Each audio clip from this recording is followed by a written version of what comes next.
ലോക്സഭാ തെരഞ്ഞെടുപ്പിൽ ഡൽഹിയിലെ 7 സീറ്റുകളും ബി.ജെ.പി. തൂത്തുവാരുമെന്ന് പാർട്ടി എം.പി. ബാൻസുരി സ്വരാജ് അവകാശപ്പെട്ടു.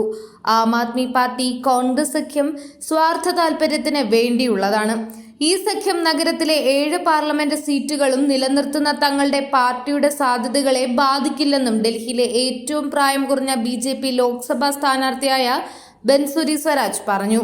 ഇത്തവണ 400-ലധികം സീറ്റുകളെന്ന മുദ്രാവാക്യം കേവലം ഒരു വാചകമല്ല, മറിച്ച് അത് യാഥാർത്ഥ്യത്തിലേക്ക് വിവർത്തനം ചെയ്യപ്പെടും.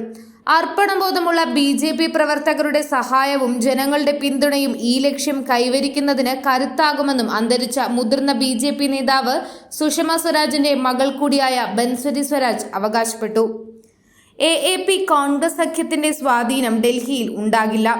ഞങ്ങൾ വളരെ പോസിറ്റീവായ ഒരു ക്യാമ്പയിനാണ് നടത്തുന്നത്. 10 വർഷത്തെ റിപ്പോർട്ട് കാർഡുമായി ജനങ്ങളുടെ ഇടയിലേക്ക് ഇറങ്ങിച്ചെല്ലുന്നു. നരേന്ദ്രമോദി സർക്കാർ പറഞ്ഞതെല്ലാം സാധിച്ചിട്ടുണ്ട്. ആർട്ടിക്കിൾ 370 എടുത്തുകളയും. രാമക്ഷേത്ര നിർമ്മാണം, സംസ്ഥാന നിയമസഭകളിലും പാർലമെന്റിലും സ്ത്രീകൾക്ക് 33% സംവരണത്തിനുള്ള നിയമനിർമ്മാണം, അങ്ങനെ പ്രകടന പത്രികയിലെ എല്ലാ വാഗ്ദാനങ്ങളും പാലിക്കപ്പെട്ടുവെന്നും അവർ കൂട്ടിച്ചേർത്തു. എ.എ.പി. കോൺഗ്രസ് സഖ്യം സ്വാർത്ഥ താൽപര്യത്തിൽ അധിഷ്ഠിതമാണെന്നാണ് സ്വരാജ് കുറ്റപ്പെടുത്തിയത്. സ്വാർത്ഥ താൽപര്യത്തിന്റെ രാഷ്ട്രീയം ഉണ്ടാകുമ്പോൾ രാഷ്ട്രധർമ്മവും രാജ്യധർമ്മവും ബലികഴിക്കപ്പെടും. അതിനാൽ ഈ സഖ്യം നിലനിൽക്കില്ല. ഡൽഹിയിൽ ബി.ജെ.പി. മത്സരിക്കുന്ന 2 വനിതാ സ്ഥാനാർത്ഥികളിൽ ഒരാളാണവർ. തുടർച്ചയായി 3-ാം തവണയും ദേശീയ തലസ്ഥാനത്തെ 7 സീറ്റുകളിലും പാർട്ടി സമ്പൂർണ്ണ വിജയമാണ് ലക്ഷ്യമിടുന്നത്. ഡൽഹി നിയോജക മണ്ഡലത്തിൽ പ്രചരണം നടത്തുമ്പോൾ തനിക്ക് ജനങ്ങളിൽ നിന്ന് വലിയ സ്നേഹമാണ് ലഭിക്കുന്നതെന്നും സ്വരാജ് പറഞ്ഞു.